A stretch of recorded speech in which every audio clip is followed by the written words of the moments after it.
We have our next storyteller. I met her over at the Wellness House at our storytelling workshop, and she's been there a couple of times, actually. I think this was her second round, and her story is, it's a real treat, actually. I won't give away the title. She'll tell you the title. But please give a warm welcome to Carolyn Johnson.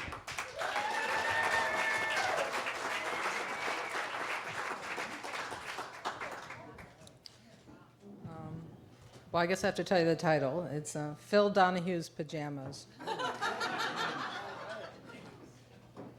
It was the summer between 8th and 9th grade.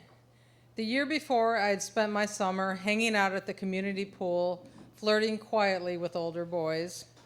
The smell of chlorine lingered as we would spread out our thin terry towels on reclining chairs and soak in the sun in one-piece Speedos. Afterwards, me and Libby Kaufman would go to Jimmy's and fill up on penny candy, such as Fireballs, Mary Janes, Zots, Pop Rocks, and Bullseyes.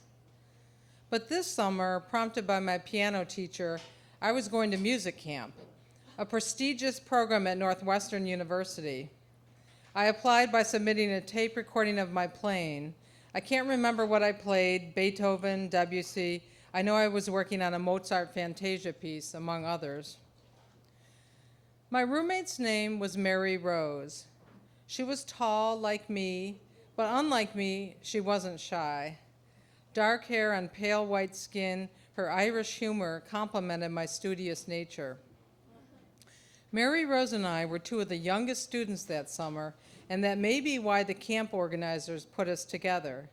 Most of the students were juniors and seniors, probably going on to a university to major in music, whereas Mary Rose and I had not even started high school. Our curriculum for the 3 weeks included practice, private lessons, concerts at Ravinia, more practice, master classes, music theory, more practice, and a final recital. One night, when Mary Rose and I were hunkered down in our bunk beds, both giggling on one of her jokes, she announced that her father was Phil Donahue. "Oh, right," I said, laughing harder. "Well, what if it was?" she said persistently. "What if it were true?" I thought for a moment. "But it isn't," I said. "But what if it were?" she said. Then I remembered her last name was Donahue. Suddenly, I realized she wasn't kidding anymore. "You're Phil Donahue's daughter?" I asked incredulously. We weren't laughing anymore. She told me of her 4 brothers, her parents' divorce, how she lived in New Mexico with her mother. She came north a few times a year to visit her celebrity father. Then she asked if I wanted to go to one of his shows. "Phil Donahue?" I asked. She explained that he was having a violinist appear in his show in the next week, Pinka Zuckerman. I guess Yo-Yo Ma wasn't available. Mary Rose played the violin.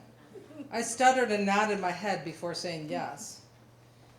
By the end of the week, word had gotten around about Mary Rose. There was a theater camp and a journalism camp going on at the same time. Somehow they had found out, and acting students flocked to Mary Rose.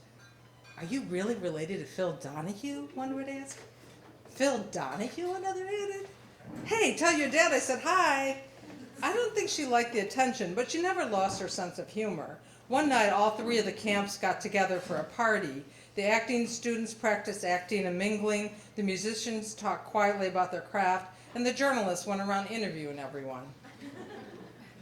"What do you think about when you play the piano?" a student journalist asked me quietly. She had a pen and notepad, intent on my answer. I didn't know how to respond. I was only 14. Sometimes I would think about my dead sister who also used to play, or I would imagine myself in a forest, in a prairie, or under the stars. I knew I would close my eyes when I played and let beauty in. "I don't know," I said. "Nothing." The day came to visit Phil Donahue. By this time, I had let my mother know, and she had told all of her housewife friends. "When are you visiting Phil?" she would ask, already on a first-name basis. My mother dyed her hair blonde, was very extroverted, and entertained friends with my father at dinner parties often. For her, Phil Donahue was a tremendous occasion. On the special day, Mom came to visit and poked her head in our dorm room, introduced herself to Mary Rose, then walked with us outdoors to wait. When he arrived, he looked just like he did on TV. A full head of white hair, large dark circle-framed glasses, and an extroverted, mesmerizing personality. He first hugged Mary Rose, then came up to me, bent down, and grabbed my hand, tucking it into his side as he began walking with me. "Mary Rose has told me so much about you," he said, squeezing my hand in a charming way. My mother trailed behind, awestruck but also disappointed.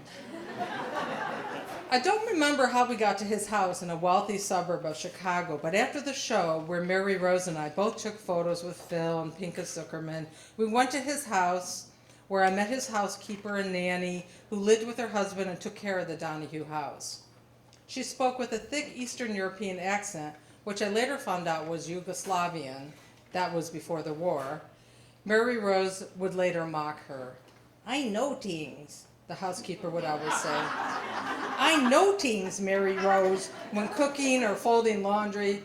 Now, years later in hindsight, I'm sure she did know more things than what she let on. At dinner, I sat with Phil's 4 sons and Mary Rose. One of the sons was sporting a new mustache and asked everyone at the table how it looked. He put his hands to his face like this. After dinner, we sat in the sunroom, and I remember Phil asked me to play the piano, a black baby grand, so I played a Bach 2-part invention. At that time, I was better at playing music than talking. I remember he had his legs crossed, listening intently, or at least he appeared to be. That night, when preparing for bed, I realized I had forgotten pajamas. Mary Rose decided to help. She walked through her father's office where an electric typewriter stood next to an unfinished manuscript. Mary Rose said it was his memoir he was working on. At that time, he was dating Marlo Thomas. Mary Rose said she was very nice. She came back, popped her head in the door, and threw a pair of sky blue men's pajamas on the bed. "Here," she said, "you can wear these." I was and still am very tall, so they fit fine despite my 14-year-old frame. I don't know why Phil was so kind to me. Maybe because I was a nobody and had made friends with his daughter without any taint of celebrity or Hollywood glitter. Maybe because he was that way to everyone. I can't say for sure, but I can say he made me feel important. He modeled the motto, accept everyone for who they are. But more importantly, I now have the privilege of saying at cocktail parties, social gatherings, or open mics that I slept in Phil Donahue's pajamas. Not many people can say that.